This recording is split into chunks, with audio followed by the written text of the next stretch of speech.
मी महेश कासारे.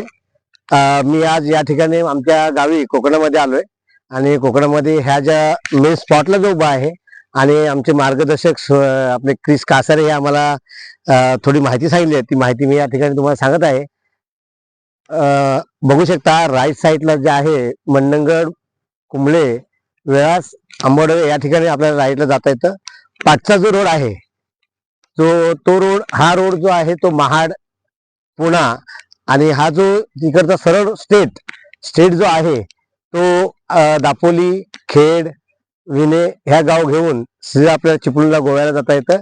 दुसरी गोष्ट महत्वाचं म्हणजे हा स्पॉट संध्याकाळच्या वेळेला एकदम निसर्गरम्य वातावरण आणि ही बघू शकता ही साईडला जी नदी गेलेली आहे ह्या नदीचं नाव आहे भारजा नदी आणि त्या भारजा नदीचं उगमस्थान मेन आमचा भोवली गाव आहे. ते आम्ही तुम्हाला नंतर जाताना रस्त्यात दाखवणारच आहोत. आता आपण जात आहोत धरणाकडे. धरणाच्या खालच्या रोडला जात आहोत. तुम्हाला आम्ही दाखवतो की धरण जवळून धरण बघायला आलो तर पहिल्यांदा तुम्हाला धरणाचा व्ह्यू दाखवतो. तर तुम्ही बघू शकता आपलं पूर्ण धरण हे खूप अगोदरपासून आहे. तर तुम्ही बघू शकता धरण. तर आपण धरण बघत आहोत. तर धरण बघता बघता तुम्हाला एक विचार आला असेल की हे काय आहे.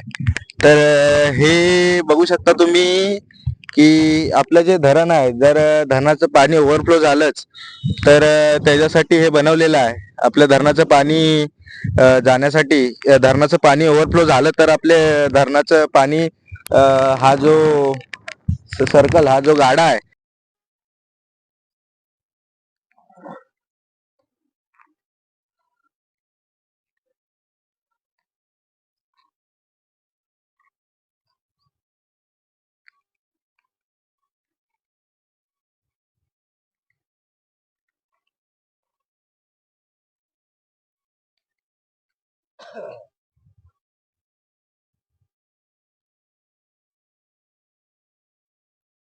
आता बंधूनो सांगितल्याप्रमाणे मी तुम्हाला सांगितलेलं आहे की हे जे धरण आहे धरणाचं भारजा नाव वगैरे आहे.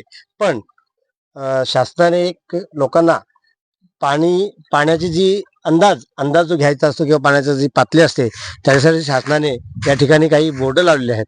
म्हणजे पाणी कुठपर्यंत आहे आणि कुठपर्यंत असल्यावर त्याच्या पुढे जाऊ नये त्याच्यासाठी तुम्ही पाहू शकता हे जी बोर्ड लावलेले आहेत.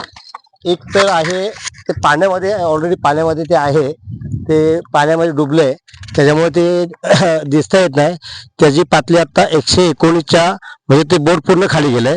हे 120 पाहू शकता म्हणजे पाणी आता पातळी कमी कमी होत इथपर्यंत गेली हे वरती आलंय आणि 119 जो बोर्ड आहे जो फलक आहे तो खाली एकदम पाण्याच्या डुबलेला आहे.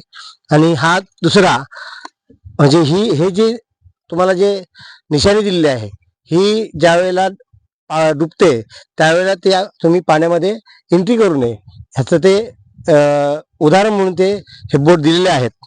आणि तुम्हाला सतर्कतेचा इशारा म्हणून ह्या बोर्डावरून तुम्ही त्या पाण्याचा अंदाज घ्यायचा आहे. तर आम्ही आता असंच वरती जात आहोत. पुढे तुम्हाला धरणावरचे आमचे जे स्पॉट आहेत ते आम्ही तुम्हाला नक्कीच दाखवू. आणि महाराष्ट्र शासनाने जे बांधण्यात आलेलं ज्या वेळेला आम्ही 5वी 6वीला असू किंवा 3रीला जरी असू 1993-94 ची गोष्ट आहे तेव्हा जे धरण बांधण्यात आलेलं तेव्हा ह्या ठिकाणी पूर्ण जंगल म्हणजे पूर्ण झाडे होती. एकदम झाडी म्हणजे ह्या ठिकाणी कोणी येतही नव्हतं. पण त्याच्यानंतर जे धरणाचं काम चालू झालं तर बऱ्याचशा लोकांच्या याच्यामध्ये जमिनी सुद्धा गेल्या पण लोकांना त्याला मोबदला सुद्धा भेटला. काही लोकांना नोकरी सुद्धा मिळाली. ते एक चांगलं झालं. आणि एक धरण जे ह्या भोवी गावाला लाभलं त्या भोवी गावामध्ये आज धरण असतानाही आणि धरण नसताना पाण्याची कधी टंचाई नव्हती. पण आता तर ह्याच्या कधीच आजूपर्यंत पाण्याची टंचाई भासलेली नाही आहे. आम्ही आता खाली धरणाच्या खाली जात आहोत. इथून पायवाट आहे वरून सुद्धा जाता येतं पण आम्ही तुम्हाला दाखवत आहोत की ह्या धरणाकडे तुम्हाला जर यायचं असेल तर पायवाटेने कसं जायचं हे आम्ही तुम्हाला मार्गदर्शन करत आहोत आमच्या या छोट्याशा ब्लॉगद्वारे. मी आणि माझा बंधू स्वराज उमेश कासारे हे सुद्धा मला सहकार्य करत आहेत. यांच्याबरोबर मी या धरणावर आलेलो आहे. बघू शकता धरणाची पातळी कुठपर्यंत आहे ती.